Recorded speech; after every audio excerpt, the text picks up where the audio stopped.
Congratulations! You just brought home your new digital camera. Over the next few moments, we're going to show you how to safely unpack and set up your new camera and get shooting. When you open the box for the first time, you'll want to take a complete inventory of the contents of the box. Check to make sure you have all the items the manufacturer intended you to have. This will typically include the camera, a strap, a cable to connect the camera to a TV set, a USB cable, a manual, and in most cases some software to access the camera's RAW files. If the camera uses a proprietary rechargeable battery, you'll also have the battery and charger. Some cameras may also include some demo software. You'll also have a warranty card. Keep these items safe because you'll want to use these later on. Remember to complete the warranty card and follow the directions on where to send it. You may never need it, but every once in a while you may need to send your camera in for repair. To get started, put your battery in the supplied charger. You'll want to charge the battery the first time to ensure it has a complete charge. This is important because the performance of your battery later on is often dependent on that very first charge, so let's make it a good one. If you have the time, charge it overnight. When it's charged, locate the battery compartment, typically located on the bottom of your camera. Gently slide open the compartment and insert the battery as directed in the manual. In many cases, this is the same location for the memory card, so take a moment and insert the memory card as shown too. I'll also recommend you attach the camera to the supplied camera strap. This will make it easier for you to hold the camera and you'll be less likely to drop and damage your camera. When you turn the camera on for the first time, it'll ask you to tell it what day and time it is. Using the camera's multifunction wheel or a combination of buttons, you can easily do this. Let's make a couple of quick changes before we get shooting. Press the menu button on your camera and scroll through your menus to find the Format menu. Since this is the first time you're using your camera and this memory card, it's important to format the card while it's in the camera.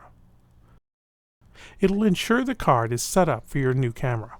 Formatting your memory card is important because, like your computer's hard drive, the card can become fragmented, and this could prevent you from getting the most out of the camera and your memory card. It'll take just a moment, and it's a good idea to do this every time you place your card in the camera.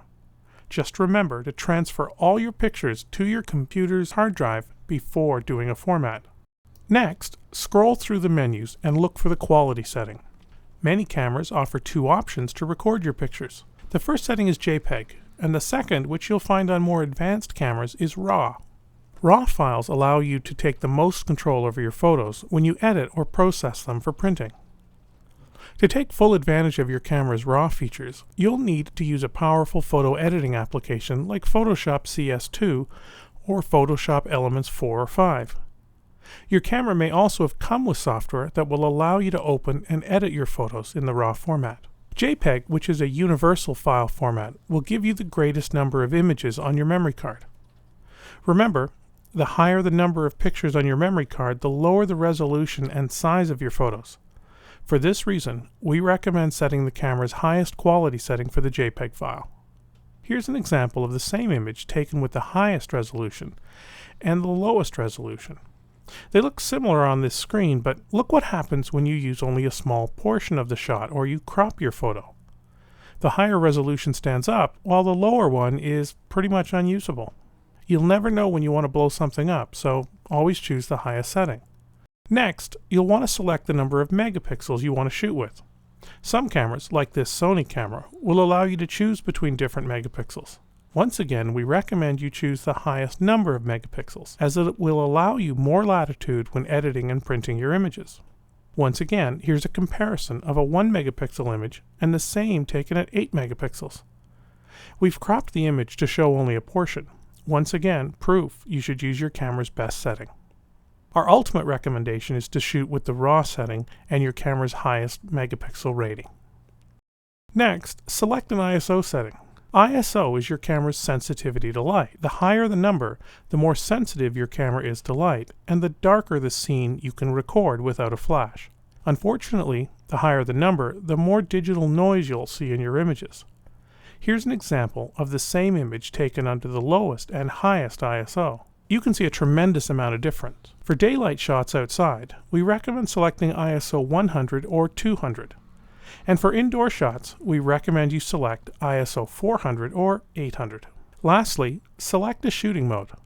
We recommend selecting the P or program mode. This mode is designed to give you the best combination of shutter and aperture settings to give you the most pleasing image. That's it, you're ready to shoot, and all in less than 6 minutes. We have a lot more information on this DVD to make your picture taking easier and better. Please take a few moments to watch the entire DVD. It will help you be a better photographer.